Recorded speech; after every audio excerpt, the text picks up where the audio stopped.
National Herald case Delhi rose avenue കോടതി ഇന്ന് പരിഗണിക്കും. സ്പെഷ്യൽ ജഡ്ജ് വിശാൽ ഗോഗ്ഡെയാണ് കേസ് പരിഗണിക്കുക. സോണിയാഗാന്ധി ഒന്നാം പ്രതിയാക്കിയും ലോക്സഭാ പ്രതിപക്ഷ നേതാവ് രാഹുൽ ഗാന്ധിയെ രണ്ടാം പ്രതിയാക്കിയും ഇ ഡി കുറ്റപത്രം സമർപ്പിച്ചിരുന്നു. വിവരങ്ങളുമായി അബ്ദുൾ റഷീദ് ചേരുകയാണ്.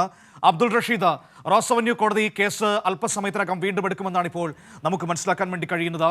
ഇവിടെ കോൺഗ്രസിനെ സംബന്ധിച്ച് രാഷ്ട്രീയ പ്രതിരോധം അവർ തീർക്കുന്നുണ്ട്. രാഷ്ട്രീയ പ്രേരിതമായ കേസാണ് എന്ന് പറഞ്ഞുകൊണ്ട്. പക്ഷേ അതോടൊപ്പം അവരെ വലയ്ക്കുന്ന ഒരു പ്രശ്നമെന്ന് പറയുന്നത് നിയമപരമായി ഈ നാഷണൽ ഹെറാൾഡ് ഏറ്റെടുക്കലിൽ ഒരുപാട് പ്രശ്നങ്ങൾ നിയമവിരുദ്ധമായി നടന്നിട്ടുണ്ട് എന്നതാണ്. അതിൻ്റെ ഭയത്തിലാണോ മേൽക്കോടതികളിലേക്ക് പോകാതിരിക്കുന്നത്? റോസ് അവന്യൂ കോടതിയിലെ നിയമ നടപടികളുടെ തുടർച്ച എന്താകും എന്നറിഞ്ഞതിന് ശേഷം ഉയർന്ന കോടതികളിലേക്ക് നീങ്ങാനാണോ തീരുമാനം?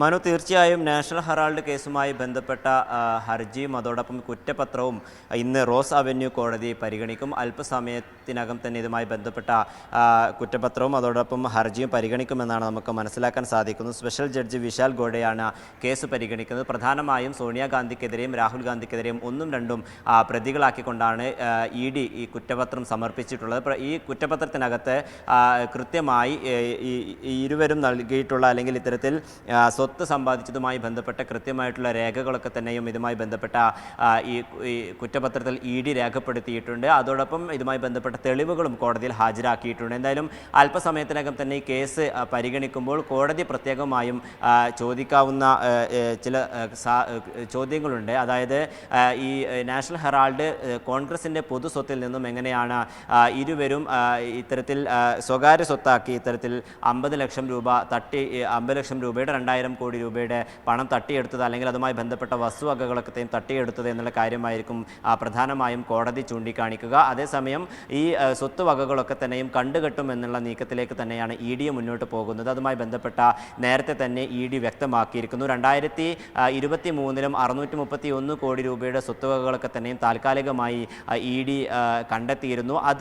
അത് അത്തരത്തിലുള്ള നടപടിയുമായി മുന്നോട്ട് പോകാൻ അനുവദിക്കണമെന്ന ആവശ്യം തന്നെയായിരിക്കും ഇ ഡിയും പ്രധാനമായും ഇന്ന് കോടതിയിൽ ആവശ്യപ്പെടുക. എന്തായാലും ഈ കേസ് പരിഗണിക്കുമ്പോൾ കോൺഗ്രസും അതോടൊപ്പം കോൺഗ്രസിൻ്റെ ദേശീയ നേതൃത്വവും വലിയ വെല്ലുവിളികൾ നേരിടുന്നു എന്നുള്ളത് തന്നെയാണ് ഏറ്റവും ശ്രദ്ധേയമാകുന്നത്. പ്രത്യേകിച്ചും സോണിയാഗാന്ധിയും രാഹുൽ ഗാന്ധിയും ഇത്തരത്തിൽ കേസിൽ അകപ്പെട്ടപ്പോൾ ഇതുമായി ബന്ധപ്പെട്ട ഏതെങ്കിലും തരത്തിലുള്ള വിശദീകരണം നൽകാൻ നേതാക്കളൊന്നും തന്നെ തയ്യാറായിരുന്നില്ല. മാത്രമല്ല ഇതുമായി ബന്ധപ്പെട്ട മേൽക്കോടതികളിലേക്ക് പോകാനും കോൺഗ്രസ് നേതൃത്വം ഇതുവരെയും തയ്യാറായിട്ടില്ല. എന്തായാലും നിലവിൽ ഈ കേസിനെ നിയമപരമായി നേരിടും. അതോടൊപ്പം ഇതിനാവശ്യമായിട്ടുള്ള തെളിവുകളില്ല എന്നൊരു വാദമാണ് കോൺഗ്രസ് ഉയർത്തിയിരുന്നത്. അതോടൊപ്പം അന്വേഷണ ഏജൻസികളെയൊക്കെ തന്നെയും രാഷ്ട്രീയ പ്രേരിതമായിക്കൊണ്ട് BJP ഏറ്റെടുത്തിരിക്കുന്നു എന്നുള്ളൊരു വാദവുമാണ് കോൺഗ്രസിൻ്റെ ഭാഗത്തു നിന്നും ഉണ്ടായിട്ടുള്ളത്. എന്തായാലും അല്പസമയത്തിനകം തന്നെ ഇതുമായി ബന്ധപ്പെട്ട ഹർജി കോടതി പരിഗണിക്കും.